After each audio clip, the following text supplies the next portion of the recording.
هاد البوندرول اللي كترفعو جماهير الرجاء وبالضبط من فصيل الجرين بويز. البوندرول عبارة عن طائر الاسم ديالو الكويتزال، والالوان اللي فيه شبيهة بالدرابو ديال فلسطين.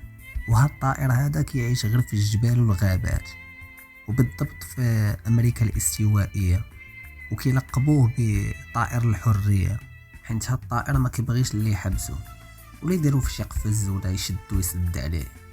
الا شديتيه ولا سديتي عليه كيقفل راسو مباشرة، كينتحر. يعني هاد الطائر كيموت على الحرية.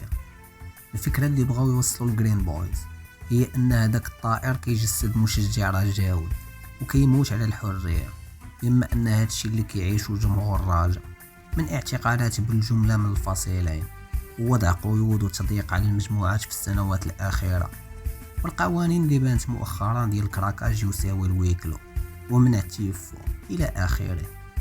يعني جمهور الرجاء كيموت على الحرية. طائر الكويتزال عجيب بعد التشابه ديالو مع فلسطين في الالوان، ولكن عنده تشابه اخر مع فلسطين، فهو المبتغى. هو كيعيش غير باش يبقى حر، كيعيش كيقلب على الحرية. وفلسطين حتى هي كذلك عايشة حياتها كاملة وهي كتقاوم من اجل الحرية. الله يدير شي تاويل ديال الخير يا ربي. الحرية لفلسطين.